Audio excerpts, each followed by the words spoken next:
Petrol ડીઝલની અછત વચ્ચે electric વાહનોની માંગમાં વધારો થયો છે। 5 થી લઈને 7 દિવસમાં ઇલેક્ટ્રિક વાહનોની ઇન્ક્વાયરી હવે ડબલ થઈ છે। અગાઉ પ્રતિ દિવસ 20 કે પછી 25 જેટલી ઇન્ક્વાયરીઓ આવતી હતી, જે હવે વધીને 45 થી લઈને 50 સુધી પહોંચી ગઈ છે। 80% લો સ્પીડ કોમર્શિયલ યુઝ માટેની ડિમાન્ડમાં વધારો થયો છે।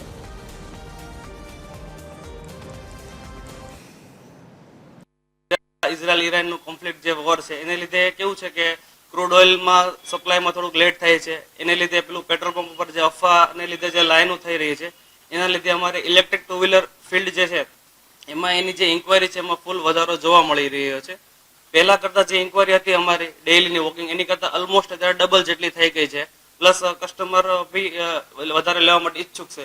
પ્લસ તદુપરાંત જે અત્યારે વેકેશન જે ચાલી રહ્યું છે 10મા ધોરણ અને 12મા ધોરણની એક્ઝામ હમણાં ગઈ એને રિગાર્ડિંગ, તો એને લીધે બી ગવર્મેન્ટ અત્યારે પ્રોત્સાહન સ્વરૂપે 12,000 રૂપિયાની સ્ટુડન્ટ સબસિડી પણ આપી રહી છે, તો જેના લીધે માંગમાં ખૂબ ખાસો એવો વધારો જોવા મળી રહ્યો છે।